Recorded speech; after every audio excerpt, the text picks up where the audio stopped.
Now, one of the ideas to be put forward at this week's Jobs Summit involves processing visas for the hundreds of thousands of migrants who are in limbo here on bridging visas. News Corp's James Campbell has been told that those plans could create a 330,000 strong army of migrant workers. Add the other 60,000 foreign workers who are not yet here but are waiting for their work visas to be processed, and the two policies together would go a long way to filling the 480,000 vacancies in the Australian workforce.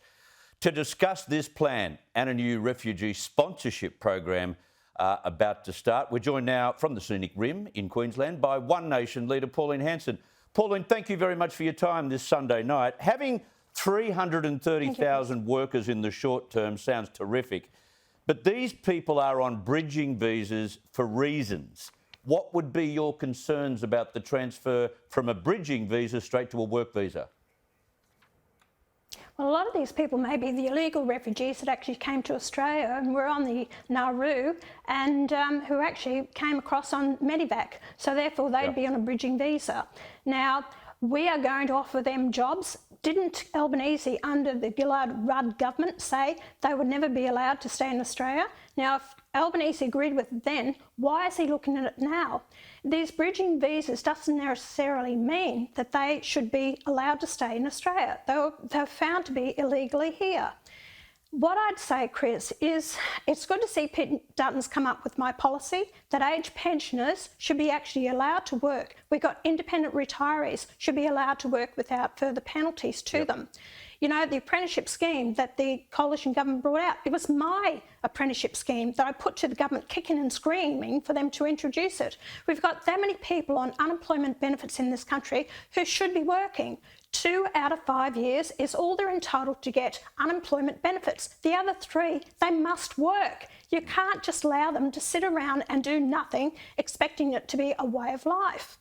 If they're expecting to bring these people into Australia, and I've got to tell you this one, Chris, a doctor told me, he said, we've got 10 to 12,000 foreign doctors in Australia who have not passed our test here to become doctors. He said a lot of them can't even speak English. Why are we allowing these people into this country that are not up to the standards of, you know, what we expect, whether they're doctors, whether they're tradies, whatever profession they may have? Why are we allowing them into the country first? They should be able to pass these tests and speak English. See, this is the suspicion that I have. I fear that the left of the party, and we know that behind the scenes, in the national headquarters of the Labor Party, the left have taken over there.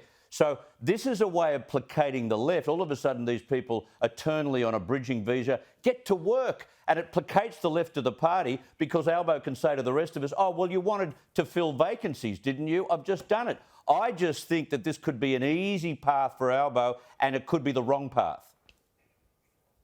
This is the Greens also pushing this, Chris, because they want them all, those ones that are illegally in this country, to have the permanent residency. And that's going to put out a message to all these people lining up, the boat people in Sri Lanka and Indonesia, to actually start it up again.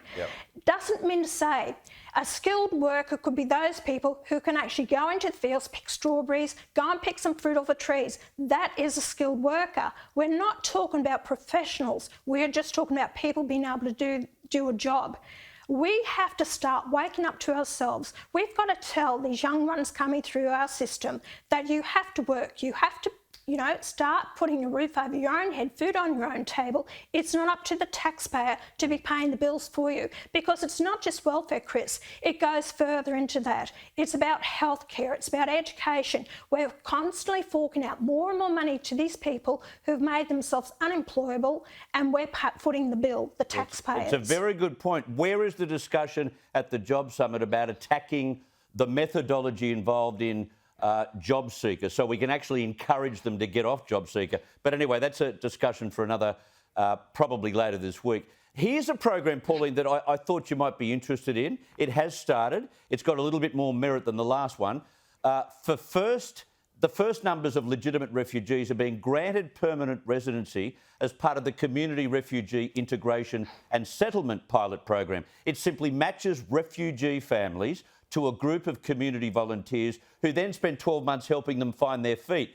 This shares the responsibility of making sure they have a successful I guess, assimilation period, and they become valuable citizens. This is a good program, isn't it?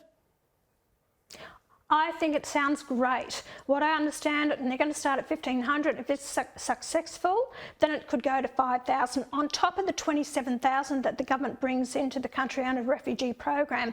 But I think it's wonderful. People in the community want to help these people. They will integrate a lot better into our communities if they receive that help from the Australian people. I think it's a great idea. And these people who do come out here, genuine refugees, you know, these ones that have been allowed in here, they have, you know, they have their skills that we need in this country. I think it's a great idea. But I also will continually say, whoever you bring out to the country, make sure they want to be here, make sure they will assimilate and make the effort to become Australian and love this country.